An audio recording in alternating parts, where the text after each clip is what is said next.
Buenos días a todos. Vamos a empezar la sesión relativa a la financiación de vivienda y rehabilitación de fondos europeos.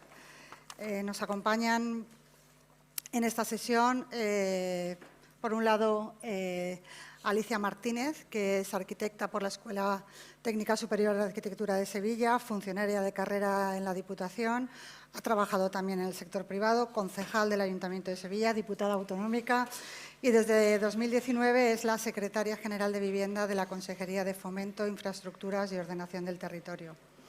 Enrique Blanco es licenciado en Derecho, ha desarrollado su carrera fundamentalmente en el ICO y actualmente es el responsable de diseñar y proponer la política comercial en la financiación doméstica y de las actividades encomendadas al ICO en nombre y representación del Estado español. Alex Sanz es licenciado en Economía por la Universidad de Londres, tiene experiencia en banca privada y pública y desde 2015 forma parte del equipo de financiación del sector público en España para el Banco Europeo de Inversiones. Y finalmente, Javier Martín, que es arquitecto por la Escuela Técnica Superior de Arquitectura de Madrid, funcionario de carrera del Cuerpo de Arquitectos de la Hacienda Pública desde el año 2001 y director general de Vivienda y Suelo del Gobierno de España. Bueno, hemos estado hablando durante las jornadas de ayer de numerosos temas de actualidad en materia de vivienda social, algunas cuestiones sobre políticas más bien regulatorias, genéricas en materia de vivienda. Y yo creo que empezamos ahora una sesión que es fundamental, que es de plena actualidad. Si bien es cierto que todos los temas de vivienda están en rabiosa actualidad en todos los medios, pero estos temas de rehabilitación y fondos europeos, por supuesto, son cuestiones que nos preocupan y que mantienen nuestra atención de muchos de los que estamos hoy aquí presentes. Voy a hacer una breve introducción y a continuación intervendrán cada uno de los miembros de la mesa para que podamos acabar con un debate y con una intervención por parte del público que creo que es siempre muy interesante. Bueno, el Gobierno español, a través del Decreto Ley 19/2021, estableció una serie de medidas urgentes para impulsar la actividad de la rehabilitación edificatoria. El propio texto señalaba cómo nuestro país tiene importantísimos retos en materia de rehabilitación y de mejora del parque de vivienda, cuyo cumplimiento es clave por dos razones. Por un lado, para hacer efectivo el cumplimiento de un derecho reconocido constitucionalmente, pero también para aprovechar el gran potencial que el sector tiene en materia de empleo y de actividad económica. Nuestro parque de viviendas en España es antiguo y de baja eficiencia energética. Se calcula que unos 9,7 millones de viviendas principales es anterior a 1980 y que el 81% de los edificios se sitúa en las letras E, F o G en términos de emisiones y todavía en mayor medida, este porcentaje es todavía mayor si hablamos de temas de consumo energético. Y por otro lado, tenemos un sector de la actividad de rehabilitación que está caracterizado por un menor ritmo de trabajo que los principales países de nuestro entorno y que además es claramente insuficiente para responder a los retos marcados por las estrategias nacionales y europeas. Así, este Real Decreto Ley realizó una serie de modificaciones en nuestra normativa con este objetivo de impulsar y favorecer la actividad en materia de rehabilitación y facilitar, por qué no decirlo, la ejecución de los fondos europeos. Modificó la ley del impuesto de renta a las personas físicas, el impuesto de sociedades y el patrimonio para introducir nuevas deducciones. Modificó la ley de propiedad horizontal para facilitar los acuerdos por las comunidades de propietarios. Modificó el texto refundido de la ley del suelo para reforzar las facultades de las comunidades de propietarios para sus operaciones crediticias. Y por otro lado, se crea una línea de avales para la cobertura parcial por cuenta del Estado de la financiación de obras de rehabilitación a través de un convenio con el ICO. Así, con todas estas medidas, se ha tratado de dar respuesta a uno de los aspectos más complejos del proceso de rehabilitación de nuestro parque de viviendas, que es la financiación, y que hoy pues, tenemos la suerte de poder analizar de la mano de los que yo creo que son los protagonistas principales de esta historia, que estoy segura que va a tener un un final feliz con una alta ejecución presupuestaria. Así que, Alicia, cuando quieras. Bueno, muy bien, pues muchas gracias, Elena. Muchas gracias a Envisesa por la organización de esta jornada de vivienda social y por invitarme a participar en esta mesa. Gracias, saludo a los miembros de la mesa, director, y saludo a todos los asistentes. Bueno, por brindarnos la oportunidad de compartir lo que estamos haciendo en materia de vivienda. Es muy reciente el decreto, ¿verdad? El día 5 de octubre está ahí y ya llevamos mucho tiempo trabajando en el tema con el Ministerio y bueno, ha venido un poco a cambiar, en cierto modo, lo que veníamos haciendo en materia de rehabilitación. Desde que llegamos al Gobierno, en rehabilitación hemos hecho en todas las escalas, desde el interior de la vivienda, mediante la adecuación funcional, destinado a personas dependientes, para adecuar sus viviendas, hasta la rehabilitación de viviendas individuales, rehabilitación de edificios y también rehabilitación de barriadas. Y me quiero detener en esta última, porque hasta el momento lo que se venía haciendo es la rehabilitación de barriadas de parque público de titularidad autonómica, es decir, de nuestra Agencia de Vivienda y Rehabilitación de Andalucía, ABRA, a quien saludo, hay miembros de aquí, y que tiene un parque, como todos saben, de 75.000 viviendas con muchas necesidades en materia de conservación y mantenimiento. Y esas áreas de rehabilitación se hacían sobre áreas de titularidad pública. Hemos dado un salto de calidad y de cualidad importantísimo, y es elaborar las normativas y desarrollar las normativas necesarias para ayudar a los propietarios privados a rehabilitar sus viviendas en áreas y en barriadas desfavorecidas. Así, hemos delimitado en el área de Cádiz, en la provincia de Cádiz, a través de una iniciativa territorial integrada, la ITI de Cádiz, áreas de rehabilitación en los 8 municipios mayores de 50.000 habitantes, por lo que se han rehabilitado, están ya iniciándose muchas de las obras, pues 2.500 viviendas creo que son, en esos 8 municipios barriadas con muchas necesidades, en las que fundamentalmente las necesidades han sido de conservación, de seguridad, de utilización, de accesibilidad. Sabemos que el 99% de las solicitudes de los ciudadanos van dirigidas a solucionar problemas de accesibilidad en edificios antiguos. Por lo tanto, cuento esta experiencia porque ha sido un modelo que ha funcionado, está funcionando muy bien, estamos en ello, ¿verdad? Las dificultades de estos programas cuando los propietarios son privados son muchísimas, ¿no? Porque el diálogo, la burocracia, por más que tratemos de limitarla y de reducirla, siempre es más de lo que se querría, ¿no? Pero en este caso la financiación de esa rehabilitación ha sido del 100%, con fondos europeos. A continuación hemos hecho una convocatoria para toda Andalucía y reproduciendo el modelo para rehabilitación de áreas barriadas también desfavorecidas, convocatoria a los ayuntamientos de toda Andalucía ya en este caso, para que nos presentaran áreas de rehabilitación en donde bueno, pues las necesidades eran diversas. Y en este caso pues hemos tenido áreas como Los Pajaritos, que estamos ya, ¿verdad? Hemos firmado y el Ministerio la tiene ya, 11 nuevas áreas en Andalucía, Pajaritos, Alcosa, en Córdoba se han centrado en la problemática de los ascensores, pero también en el mismo concepto de rehabilitación con una diferencia, y es que aquí la financiación era pues en torno al 65%, por lo tanto había una parte que pone la Junta de Andalucía y otro porcentaje importante, y eso contabilizaba en el baremo para seleccionar las actuaciones, la aportaban los ayuntamientos. Por lo tanto, había una cofinanciación por parte de los ayuntamientos. Y en total hemos puesto en marcha por ese procedimiento pues 18 áreas, ¿no? o 19 áreas, 5.700 viviendas y están ya andando. Esto es lento, una vez que se arranca, están dando. Pero bueno, hace poco teníamos una reunión de participación vecinal con los vecinos de Santa Adela, donde allí se inició una experiencia, y la estamos continuando, de reconstrucción de barriadas, demolición de edificios y construcción de nuevos edificios, en este caso de privados. Y realmente la satisfacción de los ciudadanos pues es absoluta y es total cuando en fin, las administraciones públicas acometen trabajos de este tipo. Por lo tanto, el esfuerzo es grande, pero estamos convencidos de que hay que hacerlo. Ese es nuestro compromiso con la vivienda social. Y ahora nos encontramos un nuevo modelo, el modelo que aporta los Next Generation. Y bueno, tenemos que dar un salto otra vez de cualidad porque estamos todavía en conversaciones, ¿verdad?, con lo que podrán ser los agentes de rehabilitación, estableciendo las oficinas de rehabilitación. Yo creo que ha habido un esfuerzo del Ministerio por abrir muchas posibilidades, pero ahora las comunidades autónomas tenemos que enfocar perfectamente hacia dónde queremos dirigir nuestras propuestas de rehabilitación.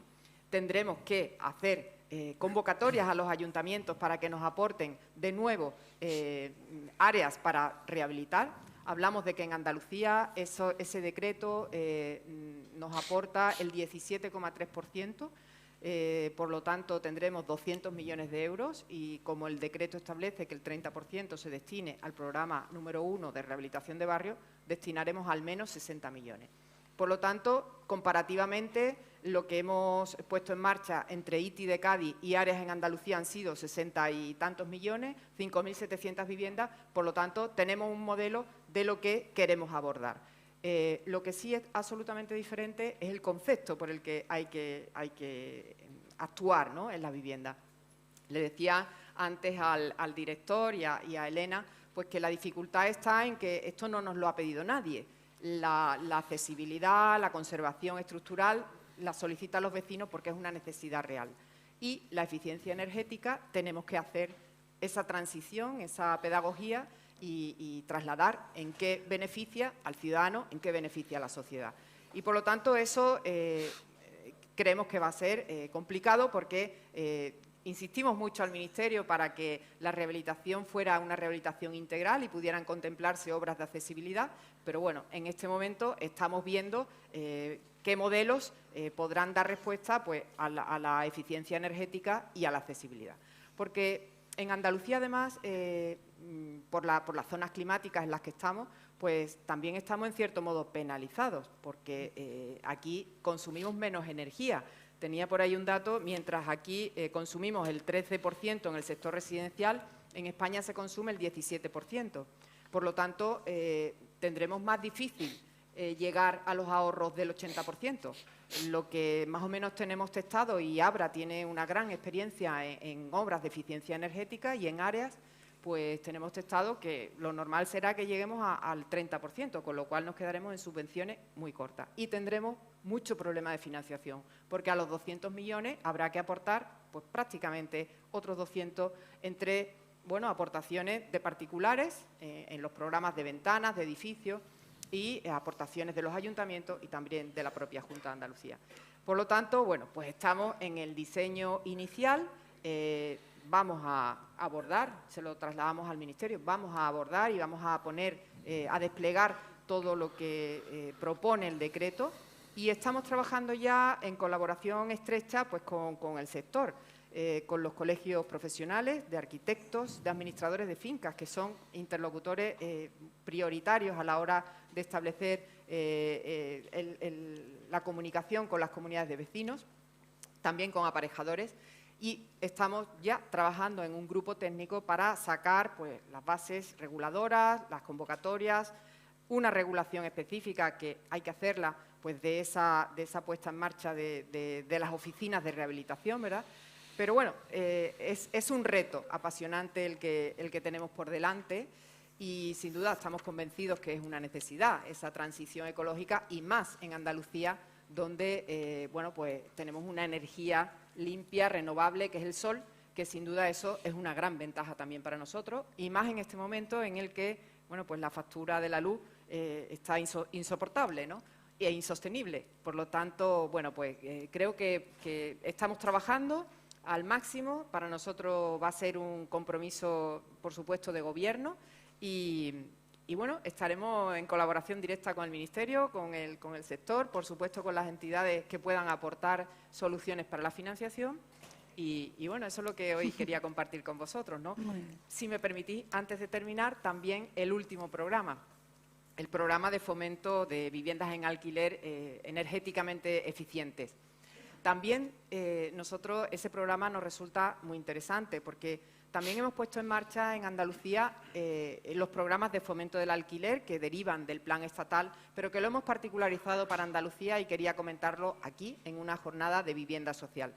Porque también es la primera vez que hemos desarrollado y todos sabemos que hacía mucho tiempo que no se promovía vivienda protegida. En el 2019, 2020 y 2021 hemos hecho convocatorias de subvenciones a promotores privados, públicos y también fundaciones para subvencionar pues, entre el 30 al 40% de esas promociones de vivienda con el requisito de que tuvieran alquileres limitados y estuvieran destinadas al alquiler al menos durante 25 años, ya sean en régimen especial o régimen general, y específicamente a los promotores públicos les aportamos una financiación adicional, una subvención, perdón, adicional de 15.000 euros por vivienda, siempre que el 50% de la promoción se destine a familias con ingresos menores de 1,2 IPREN y se les minore la renta en un 30%. Luego, estamos haciendo también un esfuerzo con financiación autonómica para potenciar ese programa de fomento del alquiler. Y aquí estoy viendo varios copromotores. Tenemos la empresa municipal de Málaga, a su gerente, veía a su concejal delegado, somos copromotores con Envisesa, copromotores con 87 promociones que hemos puesto en marcha ya, más de 3.000 viviendas que ya algunas están en marcha, algunas se han entregado, y que hemos puesto en estos 3 años en alquiler. Por lo tanto, bueno, es una colaboración que hacemos con el Ministerio, que firmamos los acuerdos, pero que ese programa lo hemos puesto en marcha y la verdad es que también nos emociona, ¿no?, cuando vamos a los ayuntamientos de cualquier signo político, porque todos participan, pues el volver a recuperar para su municipio una promoción, ya sea de 4 viviendas o de 100 o de 400, como en Málaga, en municipios de todo tipo, rurales, de áreas metropolitanas, pues es un estímulo importante a la vivienda social. Y bueno, y el paso del programa 6 es otro paso más, pero bueno, seguiremos avanzando en esa línea. Es verdad que aquí son suelos de titularidad pública y ahí haremos un llamamiento importante a los ayuntamientos para generar esa bolsa de suelo que nos permita, en colaboración público-privada, seguir promoviendo viviendas en alquiler asequible. Nada más. Creo que me he extendido un poco. No, es muy interesante, Alicia. La verdad, siempre es un placer ver una ejecución del plan estatal y seguro que aquellos que habéis ejecutado el plan estatal con tantas políticas de vivienda también se realizará sobre la marcha los fondos europeos de perfecta manera, estoy segura. Muchas gracias. Pues, si os parece, para continuar, podemos dar paso a Enrique Blanco, que, como os he indicado en el inicio, es el representante del ICO y estoy segura de que también tiene cosas muy interesantes que contarnos. Muy bien, muchas gracias. En principio siempre es un placer venir a Sevilla, a esta ciudad, y con la hospitalidad de nuestros acogedores, de los que nos acoge de Envisesa, pues bueno, pues muchas gracias, y la compañía, por supuesto, fantástica. Yo he traído una pequeña presentación, pues porque son muchas las expectativas que se ponen en los financiadores. El sonido, sí. Son muchas expectativas que se ponen en los financiadores y ahora el financiador es el último en que entra en estos procesos, ¿no? En principio, esas políticas que se están definiendo y que son tan recientes y que a todos nos ilusionan, porque somos y apoyamos la política de vivienda y la venimos apoyando, y desde el Instituto pues ya hace ya mucho tiempo. Y el ICO además está de cumpleaños, que tenemos ya 50 años, cumplimos este año, pues bueno, pues efectivamente pues en esos 50 años de actividad hemos hecho muchas cosas. Como digo, la expectativa se pone muy alta en el financiador, pues porque parece que está en la medida, sale, pues bueno, pues dónde está la bolsa con el dinero, y aquí vienen y ya vamos a iniciar todo esto. Bueno, pues hay que desarrollarlo, lógicamente, y como bien decíais, Elena y Alicia, pues bueno, esas políticas en principio hay que desarrollarlas, hay que acogerlas, hay que bajarlas al terreno, y queremos colaborar y colaboraremos lo mismo que hemos venido haciendo a lo largo de todos estos 50 años, a través de las 3 vertientes de actividades principales que digo que tiene ICO y que ha venido evolucionando a lo largo de esta historia. ICO, como tal, pues es un grupo que lo que pretendemos es trasladar la riqueza del país a través de, bueno, la riqueza o la financiación y las políticas a través de las 3 vertientes, como Banco Nacional de Promoción en principio, como instrumento de política financiera que hemos sido a lo largo de toda la historia, y como agencia financiera del Estado. Y ello, pues por supuesto, haciendo un poco bueno, si no menciono a mis compañeros de Axis y de la Fundación, pues lo mismo me dicen algo también, ¿no? Pues forman parte del grupo ICO y colaboran, lógicamente, también en cuanto a la aportación no solo de deuda en la parte de financiación que ICO hace a través de todas sus distintas actividades, sino también pues, aportación de capital y divulgación de la formación, economía y un pequeño fondo de arte que tenemos para arquitectura sostenible, que es importante también. Los objetivos de ICO vienen muy claramente definidos en los estatutos. Los estatutos es que tenemos que promover actividades económicas que contribuyan al crecimiento, generación de empleo y mejora de distribución de la riqueza nacional. ¿Cómo se hace todo esto? Pues dando dinero, financiando a la empresa, cumpliendo esos objetivos de generación de empleo, de crecimiento y distribución de la riqueza, pues financiando, distribuyendo esa riqueza y esa financiación para que fomentar la actividad empresarial y manteniendo los principios y las políticas transversales y horizontales que establezcan pues, desde la propia Unión Europea y desde la Administración Central del Estado. Pues esa sostenibilidad que comentábamos, la digitalización, innovación, etcétera, pues es vital también para desarrollarlo con esa coherencia. Financiamos como Banco Nacional de Promoción, aplicamos políticas que se definan desde el Ministerio, de esas administraciones autonómicas y locales también, pues apoyando esas iniciativas para ejecutar esas políticas económicas y además somos la agencia financiera del Estado. Todo esto, la financiación a lo largo de distintas vertientes. En el ICO somos muy pocos, parece que somos grandes, pero somos apenas 300 personas en una única oficina, en una única sucursal, Paseo del Prado, Alba de Cibeles, y queremos llegar a mucho, pero bueno, para ello tenemos que utilizar, para llegar a todo lo que queremos, tenemos que utilizar el sistema financiero, al que complementamos a través de unas líneas de mediación. Utilizando todo, como digo, todo el sistema financiero para poder crear esa capilaridad de los fondos y llegar a todas las empresas y las necesidades para ese crecimiento económico. También asumimos riesgo directo, estudiamos las operaciones de una forma directa, una a una. Con Envisesa, pues bueno, hemos trabajado directamente y con muchos de los que estáis aquí posiblemente también tenemos en cartera alguna de operaciones con vosotros con ese objeto de financiación de vivienda sostenible, vivienda social. Y tenemos otros objetivos de no solo la financiación de la bancaria, sino, bueno, pues no todos tenemos que depender de los bancos, a lo mejor hay otra financiación alternativa, también queremos potenciarla y apoyarlo, como decía, también con el capital riesgo a través de una sociedad de capital riesgo que tenemos, que es Axis, que es la primera sociedad de capital riesgo que se constituyó en España ya por el año 86. Y todo esto, pues bueno, pues en cuanto a nuestra naturaleza, cuando viene Instituto de Crédito Oficial, yo siempre digo que el nombre nos engaña. El nombre nos engaña porque lo de oficial, sí, somos oficial porque tenemos un accionista único al que nos debemos y tiene unas políticas que tiene que apoyar y desarrollar, pero somos un banco, una entidad pública empresarial, pero una entidad de crédito. Y como entidad de crédito no dependemos de los presupuestos, no consolidamos los presupuestos, nos financiamos en los mercados, tenemos que responder frente al regulador, con lo cual tenemos que montar ese equilibrio de financiación, promover las políticas públicas, promover el apoyo y realizar esa labor de incentivar la política económica, manteniendo ese equilibrio que nos permita continuar siendo una entidad de crédito. Este es el precedente para decir, oye, y el ICO no va a bonificar, ICO va a colaborar, va a contribuir, va a complementar, va a ayudar a desarrollar esas políticas, a ponerse al lado de los bancos, a generar actividad económica y financiación a lo largo de todo el ámbito empresarial. Y como Banco Nacional de Promoción, pues nuestra cartera, nuestro volumen, pues tenemos en cartera ya cerca de 26.000 millones de euros, un poco más ya este año, a través de las distintas líneas, como decimos, de mediación o de financiación directa, asumiendo riesgo directo, y gestionamos un ingente volumen de fondos por la calidad de fondos del Estado, que son los a través de la Agencia Financiera del Estado, como Agencia Financiera del Estado, que no están en balance de ICO, 280.000 millones de euros, una barbaridad.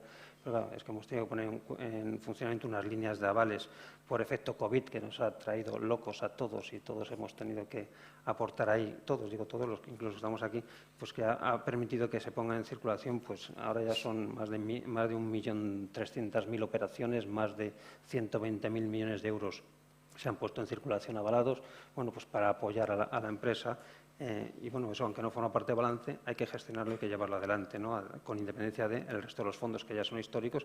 Algunos de ellos conoceréis también por la implicación local y autonómica, los fondos de financiación a comunidades autónomas, fondo de financiación a entidades locales, pagos a proveedores, etcétera, históricos se gestionan de ICO.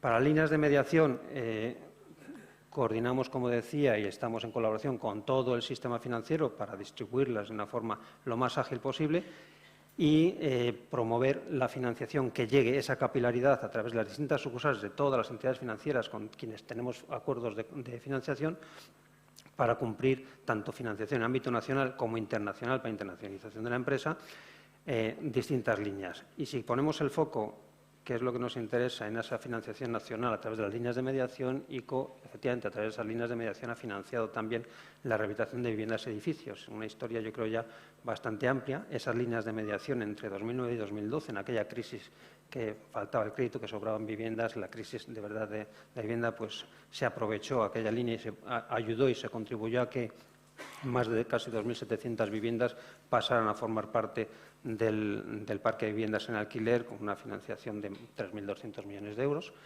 Y además existe y sigue vigente una línea que se llama ICO-Emprendedores, Empresa y Emprendedores, a través de la que se han financiado por distintas actuaciones a particulares, comunidades de propietarias, y que será la precedente, que de hecho estamos hablando con el Ministerio, pues para poder poner en funcionamiento estas recientes medidas que vemos que están aquí, pues esas medidas avaladas, etcétera, pues para poder potenciar la distribución de esos avales y esa financiación a particulares y comunidades de propietarios. Como financiación directa, pues llegamos a todos los ámbitos. A todos los ámbitos, quiero decir, a todos los ámbitos. Todo lo que sea una actividad productiva y una inversión y una generación de valor y de, bueno, pues una empresa viable y solvente, merecedora de crédito, pues ICO tiene las puertas abiertas para ellos. Es cierto que, como digo, pues bueno, a partir de cierto volumen no podemos estudiar todas las operaciones de todo el ámbito, pues bueno, las operaciones más pequeñas a través de la intermediación, operaciones más grandes a través de la financiación directa, donde estamos encantados de estudiarlas y verlas, y en todas las modalidades que se nos puedan imaginar. Algunos de los clientes con los que hemos pactado o formalizado operaciones, una de ellas y muy interesante y que nos gustó en cuanto iniciamos de nuevo la actividad de financiación del sector de la vivienda, tras la limitación que tuvimos por tema presupuestario, por concentración en el sector público a partir de 2018, pues en 2019 firmamos una operación con Envisesa, que, bueno, pues que yo creo que es significativa y un ejemplo de colaboración y el ICO para poner en funcionamiento esta actividad. Como financiador de vivienda social, pues bueno, pues tenemos una historia prolongada. Desde el año 92 se han realizado esas colaboraciones con la Administración, firmando y colaborando con el Ministerio para financiar esas actuaciones de viviendas protegidas, en las que, bueno, pues ahí tenemos una historia de más de 500 operaciones, más de 1.400 millones de euros puestos en circulación, cerca de 20.000 viviendas destinadas al alquiler social. Y Andalucía ha sido pues, una de las regiones pues, más beneficiadas, quizá por la actividad y la proactividad que ha tenido y el apoyo también, junto a las medidas que se definían desde la Administración Central, una serie de medidas también desde la Administración Autonómica que han potenciado que esa línea sea la región que más se ha utilizado de todo el territorio nacional. Y sigue vigente esa línea, ese programa que llamamos de rehabilitación urbana, pues, en coordinación con el DEI, bueno, pues todas las medidas que se vienen definiendo y que queremos apoyar y se apoyan de las leyes de vivienda y rehabilitación existentes, desarrollando, pues ICO va a estar ahí y va a estar ahí pues apoyando y manteniendo esas políticas y esa financiación. Expectativa toda tenemos tanto desde ICO como la que queremos generar en el sector. Expectativa para poder apoyar esa financiación siempre con esa cautela. Somos muy pocos y nos gusta estudiar las operaciones, pero a lo mejor no llegamos a todas las que quisiéramos. Operaciones pequeñas, pues a lo mejor las tendríamos que canalizar hacia otro sector. Está como financiadores y como instrumentos financieros de política económica, coordinamos las dos labores, la labor de Banco Nacional de Promoción, desarrollando esas políticas y desarrollando esas políticas que nos vienen mandatadas firmando, estableciendo convenios de colaboración con las distintas administraciones, con los distintos sectores. Y un ejemplo de ello es importante, es, como digo, el plan urbana y rural que existe y con el que estamos expectantes también para complementarlo, apoyarlo y poderlo desarrollar de una forma más amplia. Y la expectativa que generan los distintos fondos europeos también es una expectativa para ICO. De hecho, pues hemos dado un paso adelante y desde el año 2001 somos un socio colaborador de la Unión Europea para distribuir estos fondos. Somos Implementing Partners de la Unión Europea. Tenemos cierta experiencia ya con el llamado CEF, un blending, una financiación asociada a subvención, que supone subvenciones directas a fondo perdido para desarrollar proyectos, en principio, de movilidad sostenible, pero que estos proyectos proyectos y esta financiación posiblemente pues también vengan acompañados. Estos proyectos quizá también vengan acompañados, estos fondos, para los fondos europeos que vienen para desarrollar las políticas de vivienda, ICO estará ahí también.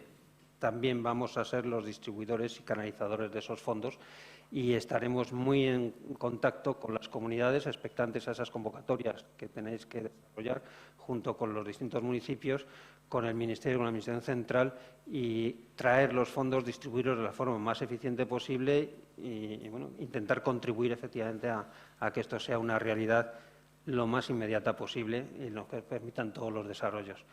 En cuanto a eso, ponernos a vuestra disposición, tenemos un buzón abierto en ICO, que bueno, para todas estas promociones de vivienda protegida, expectativas o necesidades de financiación, pues daremos respuesta, veremos, haremos todo lo posible por llegar a ello y posiblemente compañeros de ICO me estén escuchando y dirán, ¿vendrá una avalancha? Pues ojalá poder atenderla toda. Muchísimas gracias a todos. Muchas gracias, Enrique.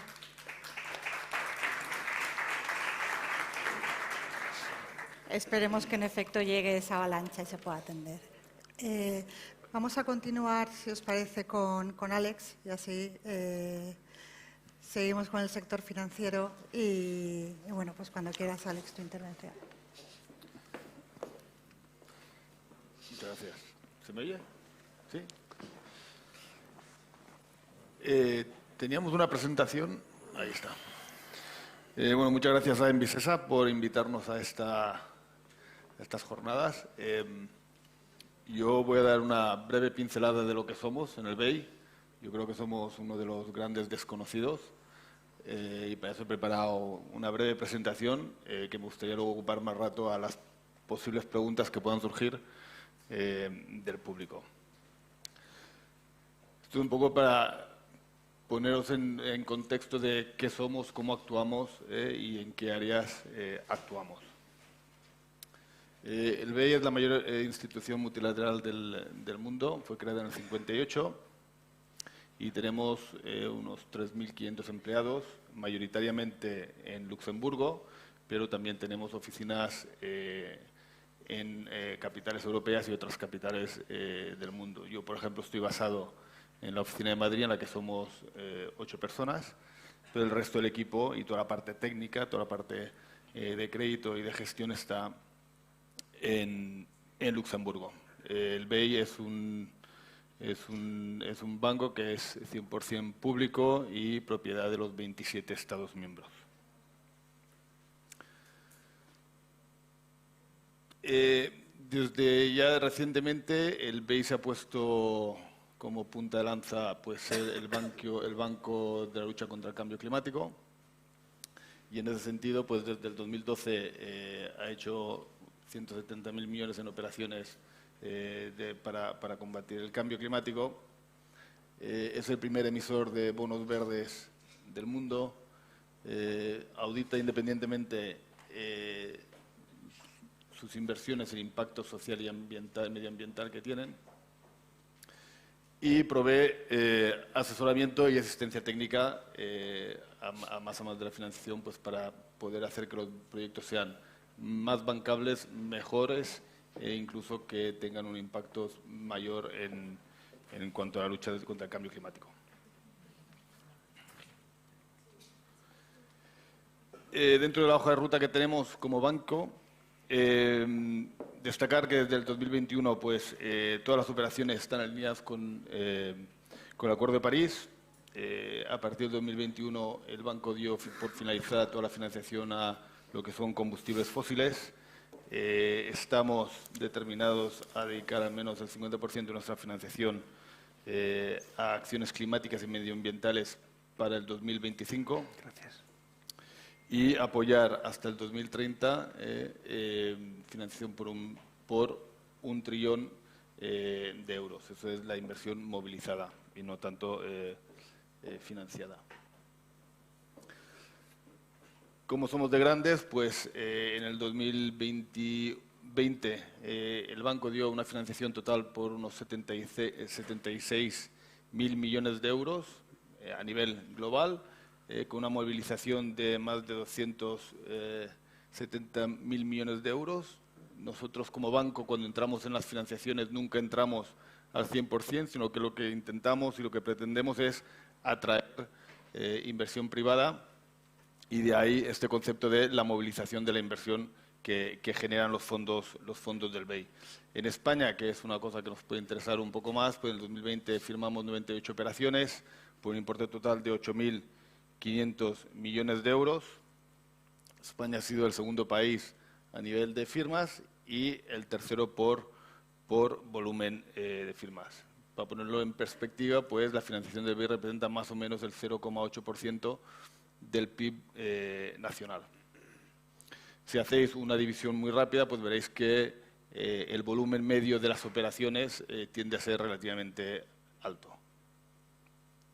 Dentro de los 4 ejes principales en los que categorizamos las inversiones, pues tenemos innovación, tenemos medio ambiente, tenemos la digitalización y luego tenemos el sector de las pymes. El sector de las pymes ha tenido un peso mayor en el 2020 a nivel nacional y también a nivel global, pues por el apoyo que se le ha dado a las pymes a raíz del COVID-19, ¿vale? De la paralización económica. Pues nosotros operamos, y lo veréis un poco más adelante, a través de entidades financieras como por ejemplo el ICO y otras, pues para llegar a lo que son las pymes a las cuales nosotros no tenemos acceso.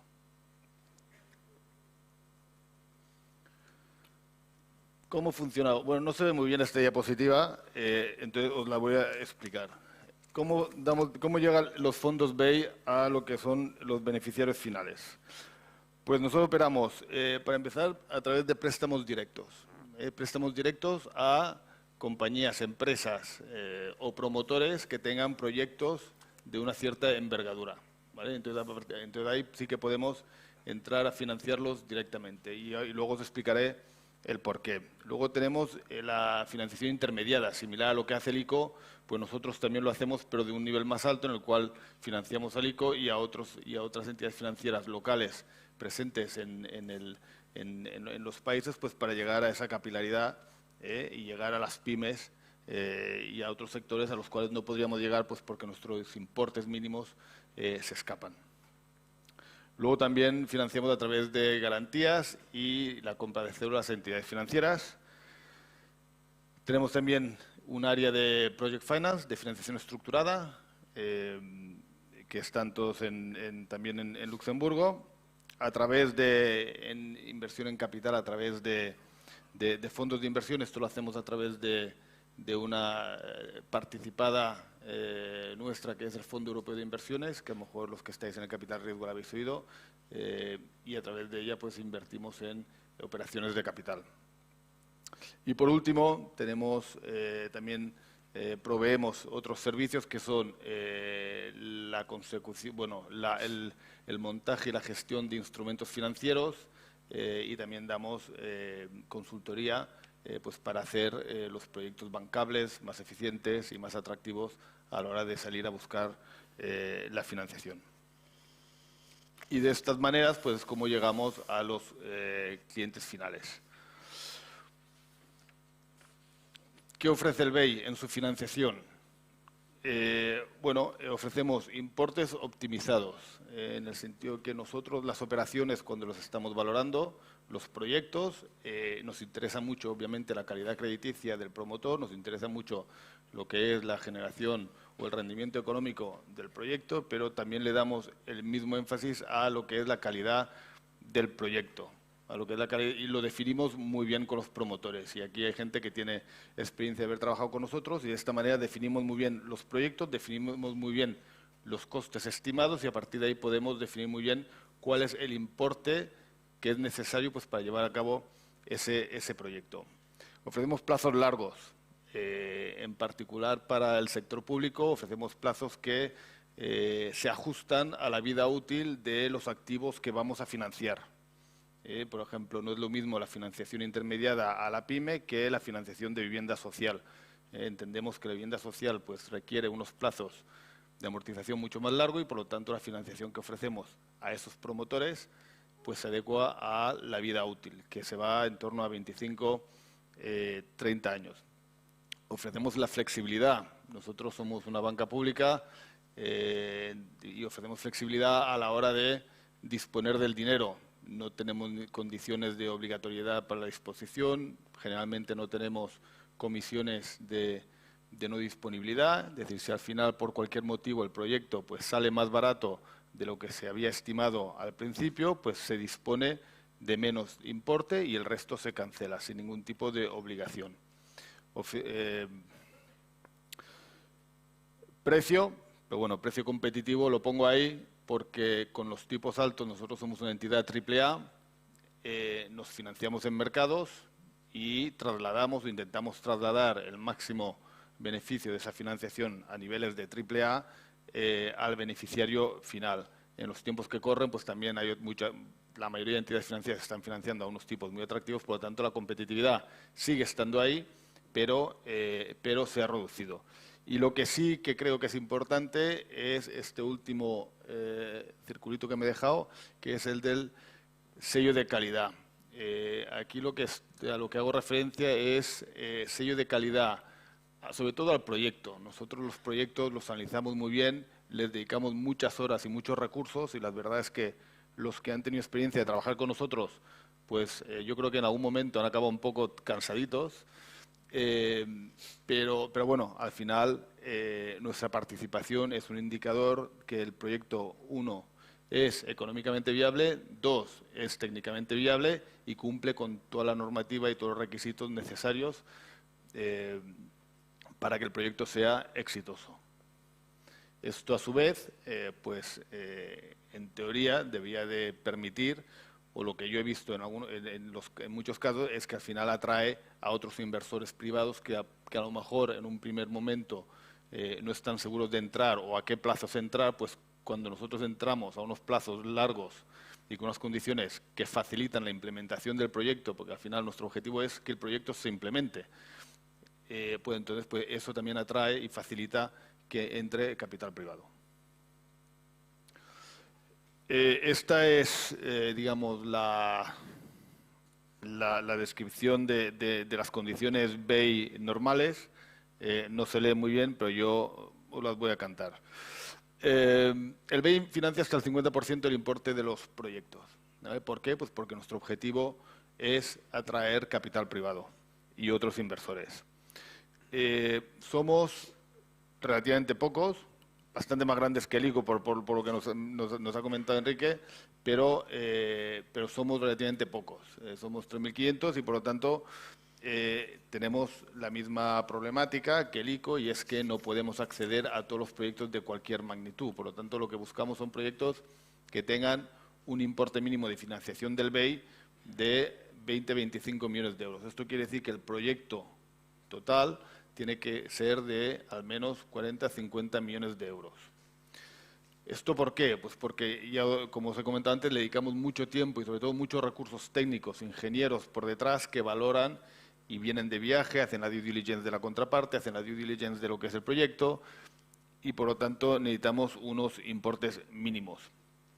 Estos importes entendemos que no son pequeños y hay muchas maneras de abordarlo. Uno es a través de la financiación intermediada o tener algún intermediario o promotor que agrupe muchos proyectos menores de una zona concreta o que el mismo promotor pues agrupe varias actuaciones que tienen en un momento dado para llegar a estos niveles. Perdona. El promotor puede ser público, privado o mixtos. Ahí al final haremos un análisis de crédito. Nosotros trabajamos o hemos trabajado mucho, sobre todo en el sector de vivienda social, con promotores públicos, pero también estamos viendo que cada vez hay más interés por parte de los privados. Plazos a financiar pues hasta 30 años.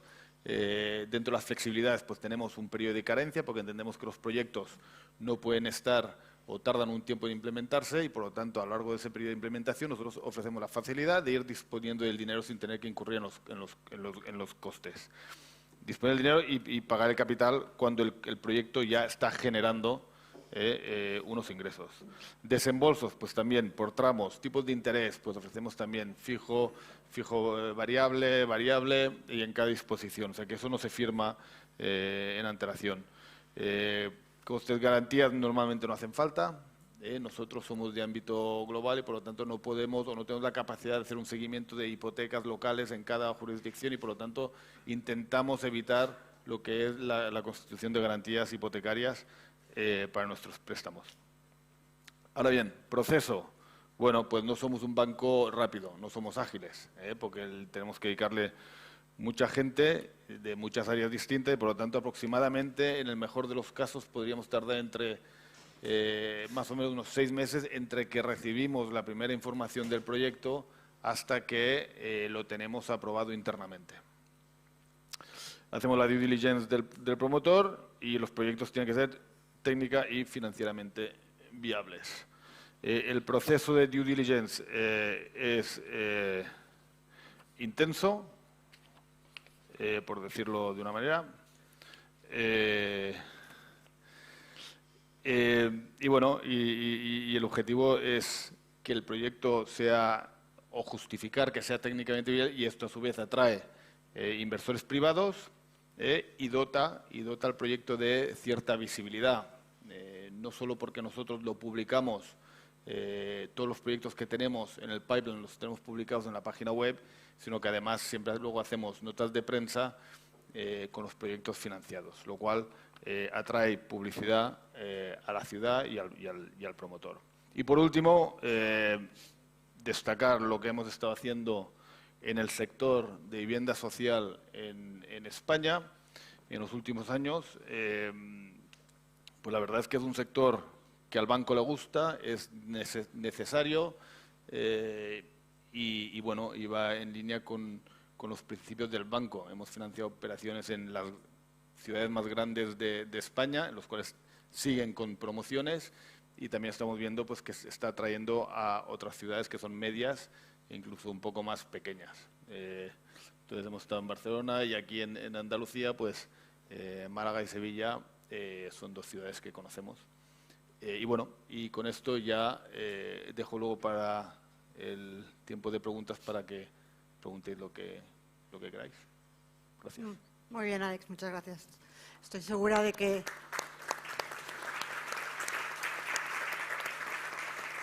vais a recibir muchas preguntas porque toda esta actividad vinculada al sector de la rehabilitación, que quizá podríamos luego hablarlo un poco más, puede ser muy interesante.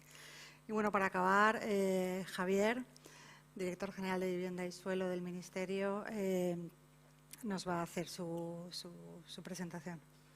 Bueno, muchas gracias, Elena, y muchas gracias a Ana Envisesa y por la organización, a VS, en fin. Y ya empieza a ser un foro ya en el que no podemos faltar todos, ¿no? Así que os agradezco mucho la oportunidad en un momento especialmente intenso, por seguir también con la intensidad, como bien conocéis, y sobre todo marcado, yo creo, por la doble característica o la doble circunstancia de oportunidad y de reto en la que estamos y a la que nos enfrentamos, ¿no? Y afortunadamente, a diferencia de lo que ocurre en muchas ocasiones, lo cierto es que, como bien sabes, Elena, llevamos trabajando en todo este tema de la rehabilitación en términos energéticos, pero también de la vivienda social en alquiler asequible. Llevamos trabajando ya muchos años, ¿no? Y además llevamos trabajando, afortunadamente, no desde la administración estatal, sino desde todas las administraciones, en diálogo con todo el sector. Y nos encontramos en esta circunstancia de a veces que dicen de ten cuidado con lo que deseas, no vaya a ser que un día se te cumpla, ¿no? Y entonces, de repente, nos encontramos con recursos, ¿no? Así que ya no tenemos excusa. Es decir, que ahora, en el momento que nos encontramos es en la oportunidad de focalizar, como así estamos haciendo, una buena parte de los fondos que vienen de recuperación, del Plan de Recuperación, Transformación y Resiliencia, a 2 asuntos que son nucleares de nuestra actividad dentro del Ministerio y dentro del Gobierno, pero que a su vez han sido también nucleares en todas las administraciones y, si me permitís, en el sector económico probablemente más pujante y que siempre termina tirando de la economía en España, como está siendo en estos últimos años también, ¿no? Que es el sector de la vivienda en términos amplios, el sector también, en definitiva, inmobiliario, ¿no? Yo creo que el momento es apasionante. O sea, tenemos una oportunidad de invertir 4.400 millones aproximadamente solamente en la parte del parque residencial, tanto en rehabilitación como en la promoción de vivienda en alquiler asequible. Sabéis que 3.400 millones aproximadamente los estamos destinando a la parte de rehabilitación y 1.000 millones a la promoción de vivienda en alquiler asequible, ¿no?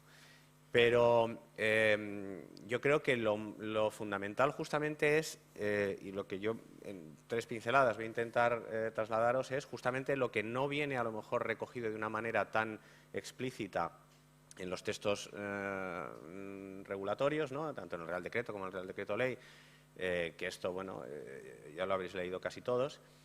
Pero lo fundamental es probablemente lo que no está ahí, ¿no? Y lo primero que no está ahí es esa voluntad. Bueno, sí está, pero es verdad que quizá con insuficiente intensidad en cuanto a lo explícito, y es que lo fundamental es la rehabilitación integral. Es decir, no estamos enfocando, y yo creo que eso ha sido uno de los principales probablemente errores que arrastramos desde los primeros años que planteábamos, oye, hay que rehabilitar en términos energéticos porque tenemos una estrategia energética tanto europea como española que tiene múltiples aristas y entre otras las estamos viviendo ahora mismo con esta crisis de la energía que nos está afectando precisamente por esa dependencia de terceros en nuestro suministro energético y en nuestro consumo. Y yo creo que equivocadamente hemos planteado siempre la rehabilitación energética focalizando a veces más en el adjetivo, que es energético, y no en el sustantivo, que es la rehabilitación. Y esto nos ha alejado un poco, como decía Alicia, nos ha alejado un poco de la demanda del ciudadano, ¿no? Y lo que hemos tratado de diseñar en la aplicación de estos fondos precisamente es girar este transatlántico que llevamos manejando durante toda esta última década, un poco más, para tratar de adaptarnos a lo que quiere la ciudadanía y a esto implementarle lo que quieren las administraciones, lo que quieren los poderes públicos, que no nos olvidemos que termina redundando de una manera absolutamente directa en la calidad de vida de los ciudadanos, pero que muchas veces lo estamos trasladando como si fuera una voluntad despegada de la demanda real del ciudadano, ¿no? De manera que lo primero que tenemos que trasladar es que este es el momento, y este es el momento, no es dentro de 3 años, ni dentro de 2, este es el momento de renovar nuestros edificios, de renovar nuestras viviendas y de renovar nuestras ciudades. Y es el momento en el que lo podemos hacer en unas condiciones que van a ser únicas en el escenario de las próximas décadas. Ese es el mensaje que tenemos que trasladar entre todos, ¿no? Y lo que tenemos que conseguir desde las administraciones es hacer realidad ese mensaje y conseguir responder a una demanda de quien quiera renovar su vivienda, de quien quiera renovar su edificio. De manera que quien quiera hacer una rehabilitación en su edificio porque tenga dificultades en materias de accesibilidad, porque tenga problemas de conservación, porque tenga problemas de salubridad, porque tenga una IT que no ha superado y que tiene que hacer actuaciones en la fachada o en la envolvente, lo que tenemos que conseguir es trasladarle que hacer esas cosas que quiere hacer va a ser mucho más barato si le incorpora criterios de eficiencia energética. Es decir, si usted rehabilita su vivienda y su edificio, sobre todo, si lo rehabilita teniendo en cuenta criterios de eficiencia energética, ¿hasta dónde? Hasta lo que dé el edificio, porque le vamos a dar más ayuda cuanto más ambiciosa sea el planteamiento y cuanto más ambiciosa sea la rehabilitación. Pues si usted incorpora eso, esas otras cosas que a usted inicialmente le interesan más le van a salir mucho más baratas. Porque el planteamiento de la subvención de los proyectos, insisto, es integral y es prestacional. Es decir, nosotros vamos a financiar proyectos que obtengan como resultado un mínimo de ahorro energético y vamos a financiar a subvencionar esos proyectos en mayor medida cuanto más ahorro consigan. Pero en esos proyectos pueden venir incorporados y deben venir incorporados todas aquellas circunstancias o todas aquellas prestaciones que pida el edificio. No podemos enfocar una rehabilitación que no aborde la accesibilidad. Y es verdad que en esto hay limitaciones, ¿no? Y los fondos europeos nos establecen limitaciones y nos dicen que tenemos que focalizar en el ahorro energético para que puedan tener un etiquetado verde y para que podamos computar al 100% como verde, ¿no? pero a la vez pondremos otros instrumentos para que ninguna actuación que tenga un planteamiento integral se quede sin poder ser abordada. O sea, en paralelo estamos tramitando y estamos a punto de aprobar en las próximas semanas, próximos meses, un plan estatal de acceso a la vivienda, de ayudas para el acceso a la vivienda, en el que va a haber un programa específico, por ejemplo, de accesibilidad, ¿no?, que va a poder complementarse con estos otros programas de ayudas. Y tenemos las multitudes de programas que ya se están produciendo desde otras administraciones o que ya están en marcha, incluso también las que se abordan ya temas energéticos. De manera que lo primero que tenemos que conseguir es trasladar esto al ciudadano, trasladar además que va a tener la facilidad de obtener unas ayudas muy sencillas de conseguir, porque lo único que va a tener que demostrar es que consigue efectivamente ese ahorro energético, es decir, certificación energética después de la actuación y certificación energética antes de la actuación. Si consigue el ahorro, tendrá la ayuda máxima que está establecida con unos porcentajes, ¿no? Pero que el porcentaje máximo es el 80%. Y de la parte que no tenga subvención va a tener desgravación fiscal. Una desgravación fiscal que va a tener escalones, como es en el caso de las ayudas, pero que a partir del 30% de ahorro energético va a ser del 60%. Es decir, que si sumamos ayudas directas y sumamos desgravaciones fiscales, nos vamos a situar en ayudas en total óptimas de por encima del 90%. Y si a esto además sumamos monetización de ahorros energéticos, porque en el fondo no olvidemos que esto se traduce en que cada mes las familias van a pagar menos energía, al final el resultado va a ser positivo. Es decir, que estamos en un escenario, y eso es lo que tenemos que trasladar al ciudadano, por eso decía, este es el momento que no se va a repetir y que seguramente será lo único que de verdad consiga, o esperemos que sí sea, tirar de la demanda como merece, convertir eso que decía Alicia, de que es algo que no nos está pidiendo la gente, convertirlo en algo que nos pide prioritariamente la gente, ¿no? Y yo creo que esto es el gran reto, y para esto hemos establecido, si me permitís, todas las líneas de trabajo posibles, ¿no? Establecido la posibilidad de generar oficinas de rehabilitación en todos los modelos que se puedan implementar por parte de las comunidades autónomas, la posibilidad de actuar a nivel de barrio, porque la escala es fundamental, no solo por la escala en sí misma, sino porque la escala es lo que va a permitir renovar la ciudad. No podemos desacoplar o no debemos desacoplar la renovación de los edificios de la renovación de las ciudades, ¿no? Yo creo que esto tiene que ver con todas esas otras estrategias de agenda urbana y de calidad de la arquitectura que tenemos que seguir desarrollando, ¿no? Y de esa nueva Bauhaus que dice Europa y que, por lo tanto, alinea objetivos también de calidad y no solamente cuantitativos, ¿no? No solamente energéticos, sino también cualitativos. Y yo creo que esto, además, lo tenemos que conseguir con un efecto multiplicador, ¿no? Y yo creo que en la línea de lo que decía tanto Alex como tú también, yo creo que la movilización de la inversión privada es fundamental, y además la movilización de la inversión bancaria y de la financiación bancaria. Es decir, hasta ahora las entidades financieras, si me permitís, hasta antes de ayer, no focalizaban en la rehabilitación. La rehabilitación no era un objetivo de su financiación porque le generaba demasiadas dudas. Está enfrentándose a una comunidad de propietarios sin personalidad jurídica, no es especialista en algo en lo que no sabe muy bien cómo evaluar el riesgo, a quién dirigirse. Hemos tratado de aligerar ese camino todo lo posible.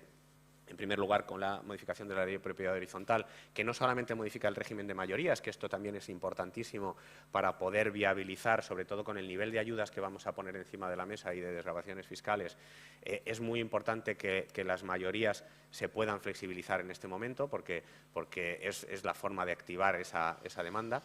Pero además hemos establecido, digamos, ese requisito que de alguna forma también nos pedían las entidades financieras, de poder ir a la comunidad de propietarios a conceder el crédito y luego a pedirle que se lo devuelva. Es decir, que no tenga que estar focalizando en cada uno de los vecinos, sino que la comunidad de propietarios sea el objeto de la financiación y también el responsable de devolver ese crédito, ¿no? Y, en tercer lugar, ese aval que hemos ya aprobado y que ahora tenemos que desarrollar en las próximas semanas, en estos próximos meses, que llegará hasta el 50% de los préstamos que se puedan producir en términos de rehabilitación energética, y que es el último espoletazo que estamos seguros que va a producir para que la financiación privada se movilice y para que así además también los ciudadanos puedan aprovechar para incorporar todas aquellas cuestiones a las que no pueda llegar a lo mejor la subvención o la desgravación fiscal, pero que sí que siga siendo de su interés y que tenga una amortización en un corto o medio plazo rápido, ¿no? Yo creo que hay que trasladar que la financiación, la subvención, mejor dicho, no va a dejar a nadie atrás, es decir, que hay posibilidad de que la subvención se produzca hasta el 100% en perfiles vulnerables, hasta el 100% de la inversión, y ahí sin limitación, es decir, que podemos abordar la rehabilitación de barrios vulnerables, de entornos socioeconómicamente más deprimidos, precisamente para poder reintegrarlos en la ciudad, para poder romper esas burbujas que tenemos muchas veces de vulnerabilidad y que a veces nos es tan difícil trascender. Es muy difícil. Y cada vez lo estamos viendo, que a pesar de la voluntad de muchas administraciones de rehabilitar entornos y de rehabilitar barrios, a veces nos quedamos un poco a medio camino para conseguir que esos barrios rompan esa barrera invisible que se produce con su entorno inmediato, ¿no? y que consigamos realmente a empoderar a los ciudadanos que viven en esas viviendas y en esos barrios, mejorar realmente cualitativamente sus entornos públicos y también sus edificios y sus viviendas. Y yo creo que esto lo tenemos que trasladar con gestión. Y la gestión es la que tiene es la que nos da otro nuevo reto, que es crear algo que no existe, que es este agente o gestor de la rehabilitación.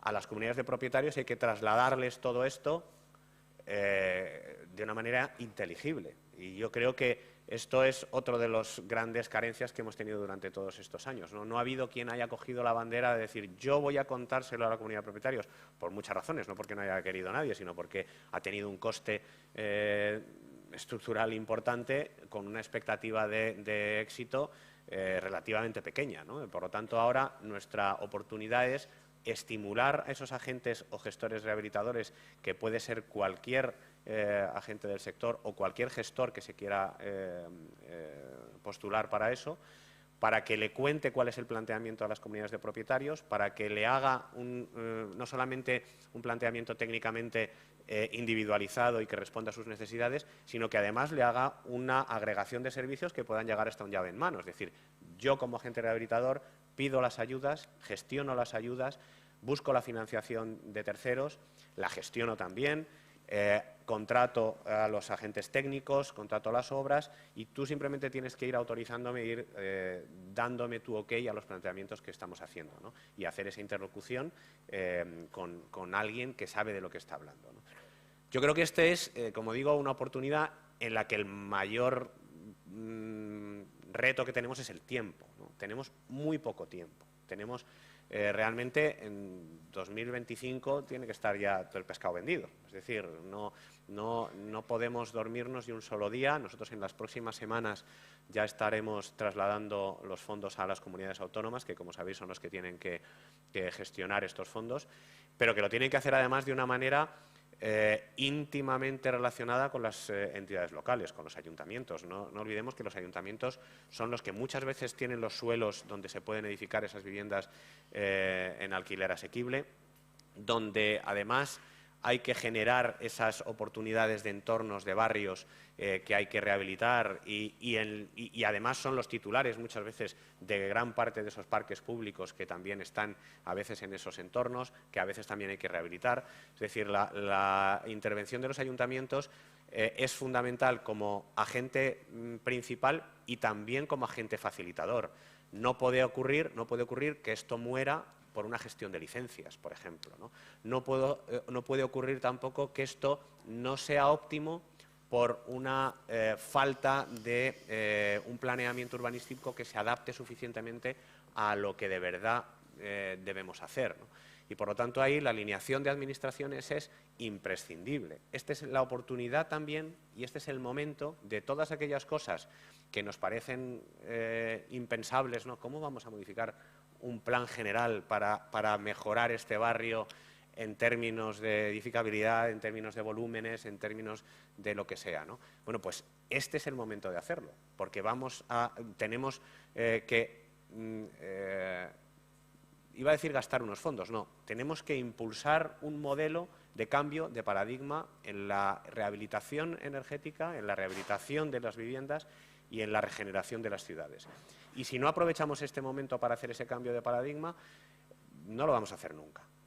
Entonces, yo creo que es el momento en el que hemos podido hacer una modificación legislativa para temas vitales, que estas ayudas no tributen en el IRPF a los vecinos. No podemos estar dándole una ayuda a una familia vulnerable que puede llegar a ser de 20 y tantos mil euros y que se pudiera encontrar con que al año siguiente tiene que tributar en el IRPF 5.000 euros, ¿no? Eso no tiene ningún sentido. Bueno, pues esa que era una de las grandes barreras que nos habíamos encontrado en la gestión de las ayudas públicas, pues bueno, esto ha sido como romper la barrera del sonido, ¿eh? O sea, no os vayáis a creer.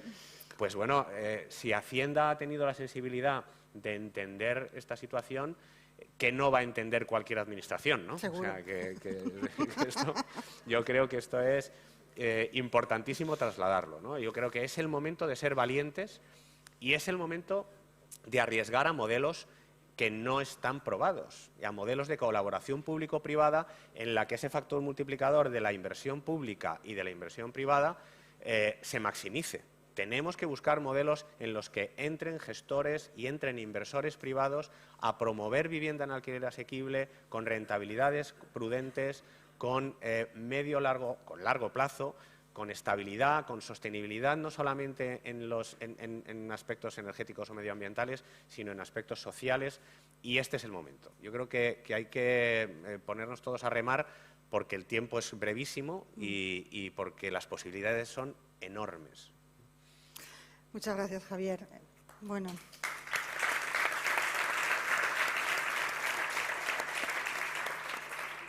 Yo creo que nos quedamos todos con esa frase, ¿no? De si lo habéis conseguido si Hacienda ha cedido, que no vamos a poder conseguir a nivel de administración autonómica y administración local. Creo que tenemos como una media hora para un turno de preguntas. Seguro que habrá muchas y muy interesantes. Y empezamos a par. ¿Qué te está llegando?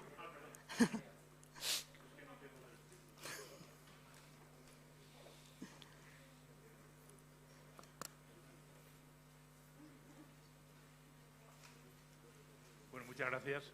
¿Se oye? Sí. Yo tengo que bajar el listón porque yo juego en otra liga. Lo del BDI no haré ningún comentario porque es la liga de Florentino Pérez, quiero decir, en broma. Y yo juego en tercera regional, por lo tanto, se me quedan tan alejados, como tantas cosas de Europa que se me quedan alejadas. Pero bueno, eso es una opinión muy personal. Tenía muchas cosas escritas, pero el director general me ha tranquilizado. Es decir, yo realmente tenía una bomba de relojería con relación al tema, pero me has tranquilizado. Pero sí quiero decir alguna cosa. Lo digo desde un promotor de una ciudad como es Alicante, pequeña, que ya he hecho un plan, que terminé ayer o antes de ayer. Digo he hecho porque soy una organización muy pequeñita, que soy yo y gente que nos ayuda. Es decir, no somos una organización muy grande. Un plan con el Real Decreto que intenta hacer todas las líneas, lo cuantifica, marca el ámbito y tiene los proyectos. Los promotores públicos de UBS, la mayoría, la ventaja que tenemos con respecto a otros es que cuando llegan estas oportunidades tenemos proyectos. Porque nosotros no hacemos proyectos cuando llega la financiación. Nosotros hacemos proyectos a la búsqueda de financiación.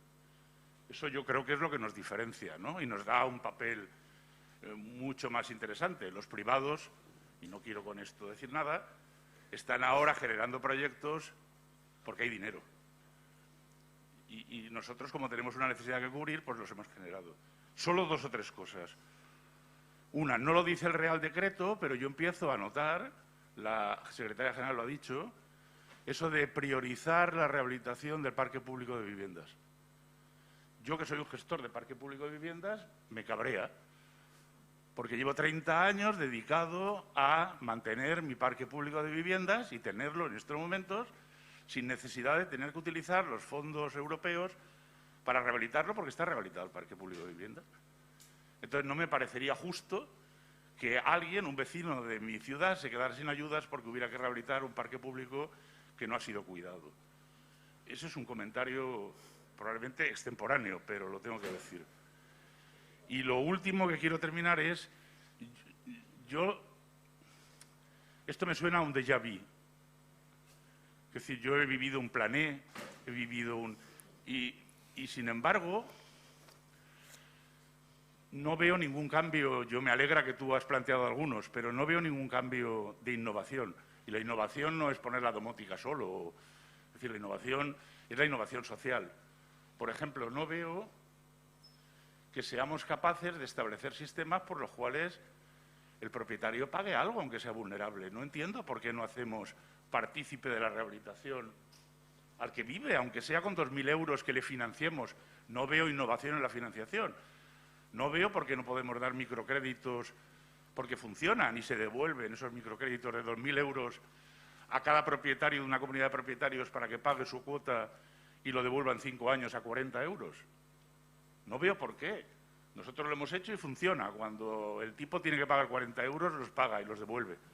No veo por qué no estamos innovando ahí y solo damos préstamos grandes. Hagamos que tengan pertenencia, hagamos que la comunidad de propietarios se interese. Hay entidades que lo están haciendo. El Deutsche Bank, por ejemplo, funciona y está dando préstamos para cambios de ascensores y se lo da a la comunidad sin garantías. Pues, joder, si lo hace el Deutsche Bank, lo podría hacer el ICO, que es oficial, digo yo, que para eso estamos en lo público. Y ahora sí que de verdad en lo último.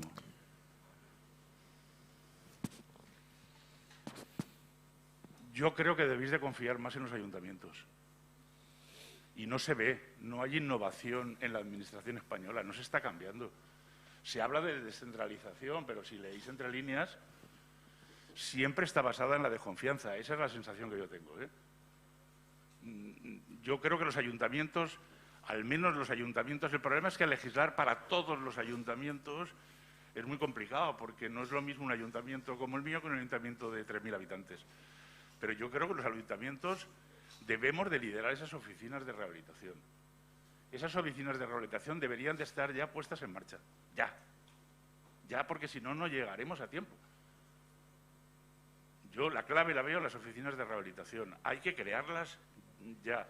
Hay que empezar a que funcionen. Hay que empezar a tener seguro que tendremos dinero. Alguien nos tiene que garantizar que nos podemos meter los ayuntamientos en operaciones de...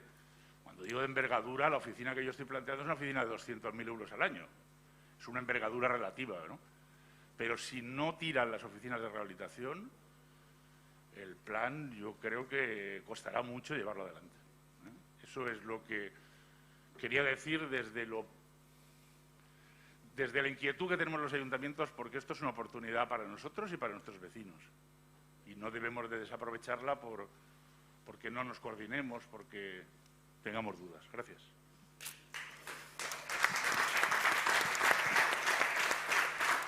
Bueno, muchas gracias, Gaspar, que me gustaría que os presentarais, quienes vayáis interviniendo.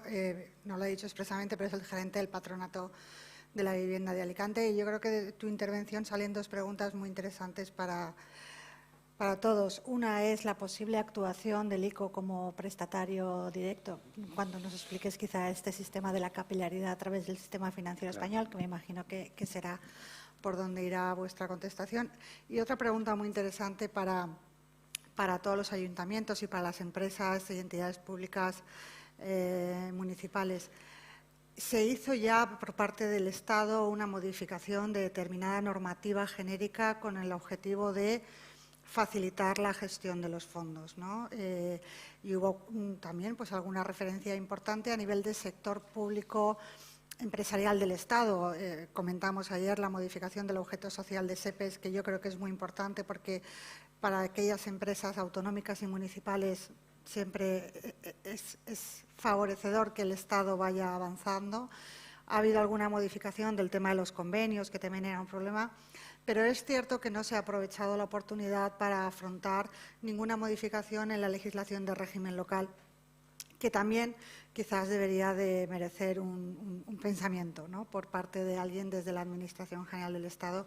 A mí sí que me gustaría saber, Javier, si aparte de esa primera modificación de normativa, por parte del Estado se está pensando en ir más allá en este tema o, por ejemplo, en la normativa relativa a la contratación pública. Si de verdad queremos generar fórmulas de colaboración público-privada, si de verdad queremos que los privados participen, y yo creo que es un momento perfecto para conseguir este objetivo y que participen y que conjuntamente empresas públicas, empresas privadas puedan acometer esto, pues a lo mejor habría que modificar determinadas cuestiones de la normativa de contratación del sector público, que además no nos vienen marcadas por las directivas comunitarias y fueron establecidas en nuestro ordenamiento jurídico por una mera voluntad del equipo político del momento. Si quieres, Enrique, quizá nos comentes. No sé si… Sí, con el micrófono. Precisamente ICO quiere jugar en todas las ligas, ¿no? Entonces, a la hora de definir las líneas de financiación y las actuaciones, pues queremos llegar a todos. Y esa capilaridad a la que me refería antes, esas líneas de mediación que están habilitadas, esa línea de crecimiento empresarial para financiar a la empresa pequeña, al promotor pequeño, que desarrolla esas políticas de vivienda también, y esas comunidades de propietarios y propietarios particulares, hay una línea habilitada para ello. Esta modificación legislativa que nos hacían referencia antes, en la que se identifica a la comunidad de propietario como real deudor, pues va a ayudar mucho a que esto sea así. Es una línea que estaba en vigor, que estaba funcionando, se ha llegado a facilitar financiación a través de entidades financieras que la concede el banco, pero la concede el banco a través de una línea habilitada desde ICO. ICO le fondea al banco y es el banco el que estudia precisamente por esa capilaridad. Nosotros no podemos llegar a todas las comunidades de propietarios a estudiar la viabilidad del cambio de ascensores. Eso se hace a través del banco, a través de las entidades financieras, de las sucursales que están más próximas. Se utilizan esas líneas de financiación que están definidas desde ICO. Y, como digo, es una línea que existía, es una línea que han sido apenas 400 millones de euros lo que se han utilizado, pero tendrá, espero, mayor repercusión, lógicamente, con este cambio normativo y con estas nuevas implementaciones de medidas, por ejemplo, los avales a los que se refería el director general antes. Esa línea avalada en la que estamos trabajando conjuntamente por el Ministerio, unos avales de hasta el 50% para esas actuaciones de particulares y comunidades de vecinos, entiendo que ayudarán y que apoyarán a que de verdad sectores y colectivos como el que representas pues se vean de verdad acogidos dentro de esta financiación en una liga que es, como digo, la de todos los españoles. El ICO queremos llegar a todos precisamente por eso. Muchas gracias. Sí, yo lo primero, Gaspar, suscribo 100% lo que has dicho, palabra por palabra. No solamente es así. Es decir, cuando yo digo, y me habré explicado mal porque a veces pues hay poco tiempo para… Pero cuando hablamos de no dejar a nadie detrás y poder llegar al 100% es poder llegar. Evidentemente que el que pueda poner 50 euros tiene que poner 50 euros.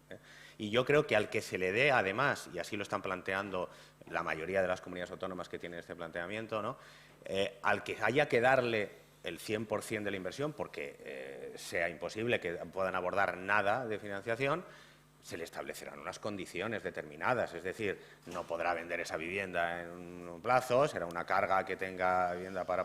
Es decir, evidentemente, pero por una razón, yo creo que lo has dicho perfectamente, es que hay que empoderar a la gente que vive en esas viviendas. No voy a hacer ningún comentario respecto al parque público, ya lo has dicho tú. Y luego, efectivamente, los ayuntamientos es absolutamente fundamental su impulso. Fundamental. Yo estoy absolutamente convencido de que no haremos nada, pero ninguna de las líneas, sin que el ayuntamiento de turno no tire de la locomotora.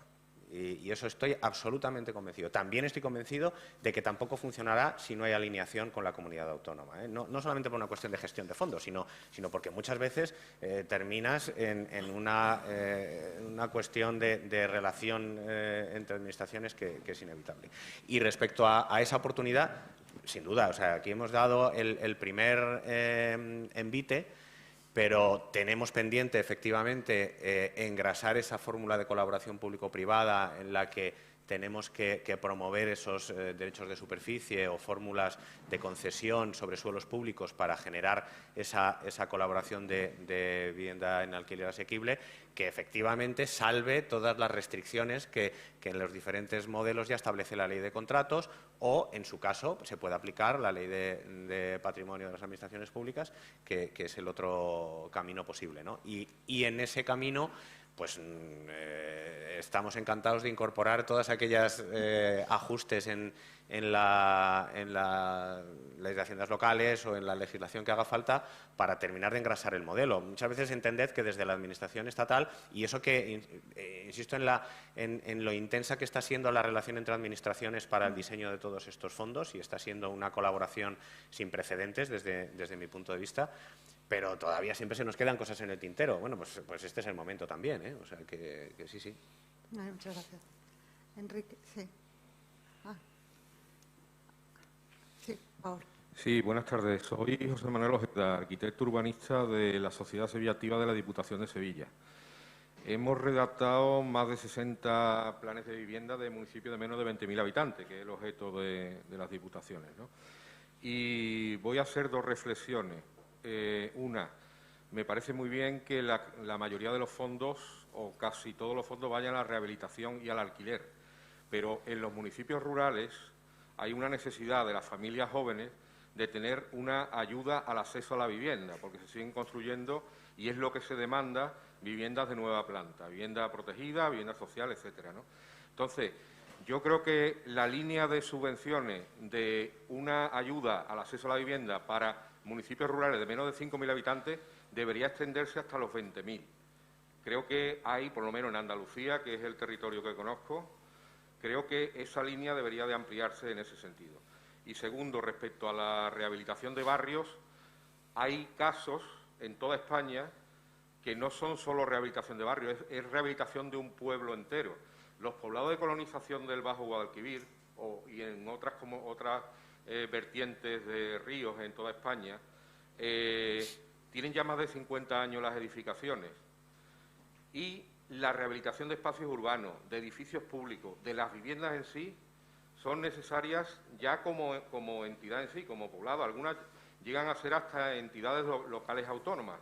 Entonces, desde la Diputación, desde la sociedad a la que pertenezco, hemos hecho también una solicitud, como una especie de tormenta de ideas cuando se abrió el plazo, para proyectos territoriales urbanísticos y edificatorios para regenerar todas las actuaciones en los poblados de colonización, que yo creo que es un patrimonio importantísimo de España y que habría que acometerlo también. Muchas gracias. Gracias. Si queréis, juntamos un par de intervenciones y comentamos. Sí, por favor.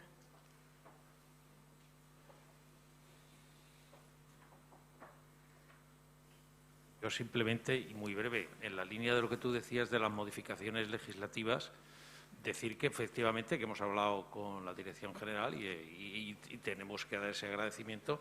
Tenemos preparado un dossier con las distintas modificaciones, fundamentalmente de la Ley de Bases de Régimen Local y de la normativa de contratación, porque sí que es verdad que hemos tenido una legislación previa que ha descabezado al sector público, y es fundamental, sobre todo el local, que la normativa de bases de régimen local se modifique. No podemos tener unas competencias locales de vivienda con las limitaciones que se tienen actualmente, porque es imposible.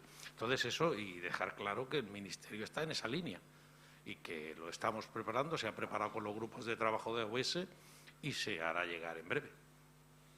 Muchas gracias. Si queréis.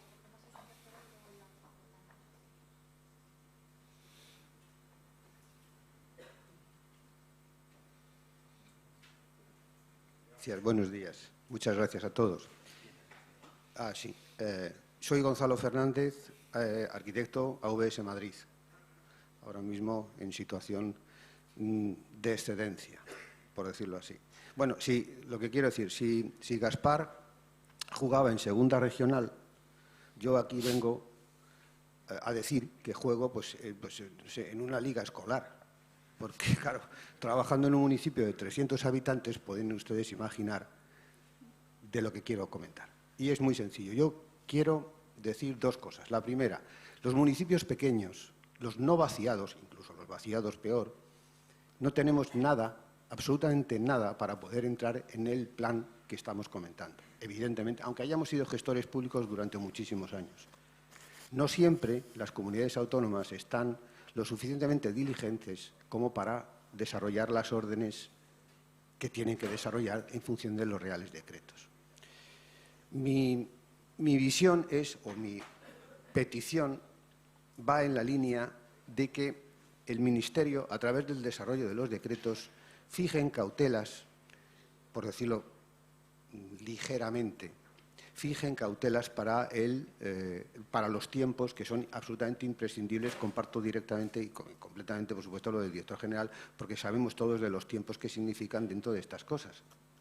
Por tanto, que fijen cautelas, que fijen ayudas, que fijen obligaciones, que fijen tiempos para que las comunidades correspondientes desarrollen y creen, por ejemplo, esas unidades, esas oficinas de rehabilitación que siempre ha existido con mayor o menor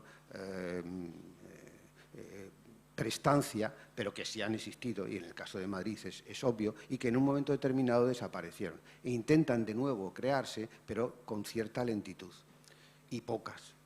Por tanto, la fijación de esas cautelas dentro de los decretos para la obligación del desarrollo de los reales decretos por parte de las comunidades autónomas son imprescindibles para llegar a tiempo. Si no, el 60% de los municipios españoles, alrededor de 5.000, que creo que somos menores de 1.000 habitantes en España, pues estamos absolutamente solos en esta situación. Nada más. Esta reflexión, por favor, director, que lo tenga en cuenta en el texto. Estamos ya apurando mucho tiempo. Quizá cogemos esta intervención de aquí de Ángel y ya respondemos en una intervención final. Muchas gracias. Me presento. Soy José Antonio Acosta, gerente de la empresa municipal de la vivienda al suelo del Ayuntamiento de Madrid. Voy a ser muy breve. En primer lugar, estoy de acuerdo en lo que acaba de decir mi compañero y amigo Gaspar. Me dirijo sobre todo a Javier, nuestro director general del Ministerio. Me quedo más tranquilo también, como dice mi amigo Gaspar, por lo que has dicho, pero no me quedo tan tranquilo por lo que no dice el Real Decreto. Entonces, quiero decirte en primer lugar, aspectos positivos con lo que estoy de acuerdo y valoro el esfuerzo que habéis hecho, primero porque es un nuevo Real Decreto, 853 me refiero, al nuevo plan de vivienda que está publicado, en el que se hace un esfuerzo por primera vez. Presupuestariamente es prácticamente lo mismo que en otros planes de vivienda, que ahí sí que tendríamos otro debate posterior que necesita subvenciones complementarias, aparte de la financiación. Pero se ha hecho un avance en cuanto a las herramientas de gestión. Por primera vez aparece en escena el agente rehabilitador, como es, se va a hablar en otra mesa, puedo posponer lo que pienso sobre esto, ¿no? O sea, todo esto estoy de acuerdo. ¿Qué es lo que me preocupa, Javier?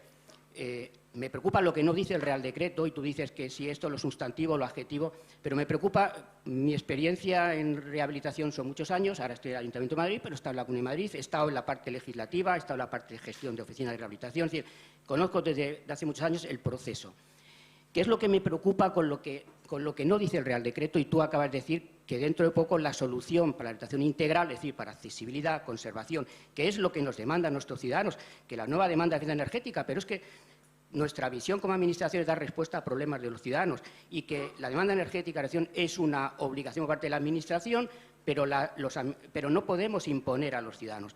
¿Qué es lo que me preocupa? Pues que no lo dice este Real Decreto. Y si la solución va a depender del nuevo Real Decreto, que espero que sea cuanto antes, pero yo como gestor he tenido las tristes experiencias de que he tenido que intentar convencer a nuestros ciudadanos de que la Administración estamos dando respuesta y qué escenario es lo que he tenido durante muchos años.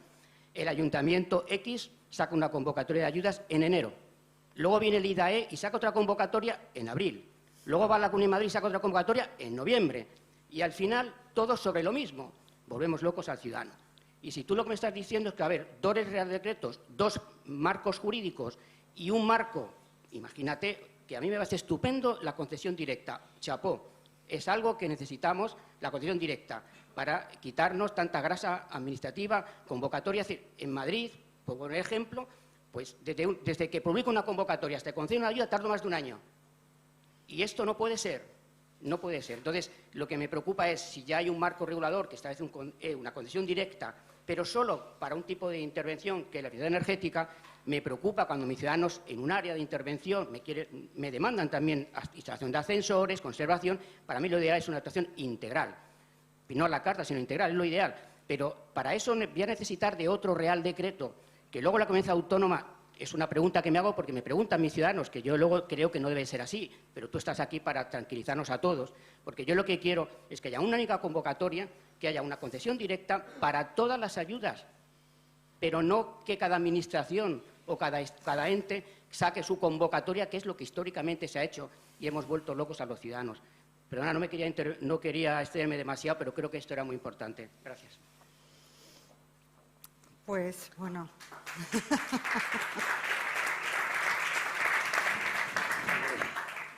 Yo creo, Javier, que han disparado todos hacia ti. Empiezo rápido. Empiezo por el final, para que no se me olvide. Y para insistir en el asunto fundamental, que yo creo que es lo que acabas de tocar, ¿no? No hace falta ningún otro Real Decreto para poder acometer accesibilidad, conservación, salubridad, para todo lo que le interesa al ciudadano. No solamente no hace falta, sino que hay que trasladarle que acometiendo eso, pero introduciendo eficiencia energética, le va a salir mucho mejor la solución. Por lo tanto, eso es así. ¿Qué es lo que se establece? Porque al margen de que nosotros no podemos obligar, o sea, no podemos prohibir a ninguna administración que saque sus líneas de ayudas, y este es el papel fundamental del agente rehabilitador. Es decir, como esto es obvio, es decir, nosotros podemos implementar una línea de ayudas, pero no podemos evitar que otros implementen las suyas. No podemos implementar que haya una línea para puntos de recarga de vehículos, que haya una línea de autoconsumo, y esas se pueden sumar. Y ese papel de sumarlas, alguien se lo tiene que explicar al ciudadano, porque el ciudadano es imposible que lo lea por sí mismo. Ese es el papel del agente rehabilitador. Pero lo que decimos adicionalmente es, para aquellas circunstancias en las que con la ayuda que establecemos con esta línea de ayudas del plan de recuperación no se alcance una suficiente subvención como para abordar, pues imaginaros una rehabilitación en la que haya que demoler un núcleo de escaleras, incorporar un ascensor, etcétera, de manera que el volumen de la accesibilidad es muy grande. No es que no se pueda abordar con este plan, el problema es que la subvención llegará hasta donde llegue. Lo que digo es, se podrá sumar las subvenciones que estén específicamente para accesibilidad en el plan de vivienda, que van a salir a la vez. Pero igual que se podrán sumar las subvenciones para, insisto, los puntos de recarga o para instalaciones fotovoltaicas cuando ya hayas llegado al límite de ayuda que te produce este plan. Lo perfecto es enemigo de lo bueno y no podemos, como digo, ahora pretender que nadie, incluso a las convocatorias que ya están lanzadas, ya hay convocatorias en marcha, ¿no?, de rehabilitación, etcétera. Pero sí que el planteamiento que hemos hecho desde el primer momento, tanto en las ayudas del plan como en las deducciones fiscales, es que abordan la subvención al proyecto y al proyecto integral. Y esto es fundamental que lo asumamos todos los que estamos en el sector para que se lo podamos trasladar así al ciudadano. Lo que pasa es que hay unos límites. De hecho, esta es la diferencia fundamental con el con el programa de rehabilitación del IDAE. Es decir, el programa de rehabilitación del IDAE, como es lógico porque responde al Fondo Nacional de Eficiencia Energética y responde al propio perfil del IDAE, es un programa que va estrictamente a actuaciones que tienen como consecuencia el ahorro energético o el ahorro de emisiones. En nuestro caso, no. En nuestro caso es rehabilitación integral. Esto es lo primero. Y perdóname que me he extendido un poco más en esto, pero es que esto es lo esencial y es el punto fundamental de toda la base de aplicación de estas ayudas en el entorno residencial. En los pequeños municipios, evidentemente, que tenemos instrumentos del PRE 5000, que van efectivamente solo al tema energético, tenemos nuestras ayudas que también pueden ir a pequeños municipios y mantenemos en el plan estatal, que aprobaremos, insisto, en estas próximas semanas, líneas de ayudas para acceder a la vivienda en municipios pequeños. Sí que estamos intentando que no sean solo de 5.000 habitantes, sea un poco más. No sé si llegaremos a los 20.000, que ha pedido alguien por aquí, pero a más de 5.000 creo que sí llegaremos, porque sabemos que la casuística y la problemática es distinta, sobre todo depende del territorio. Bueno, yo creo que más o menos este es un poco lo que resumiendo estaba encima de la mesa, ¿no? No sé si me he dejado algo. Muy bien, pues bueno, yo creo que vamos acabando ya. Muchísimas gracias a todos, Enrique, Alex, Javier.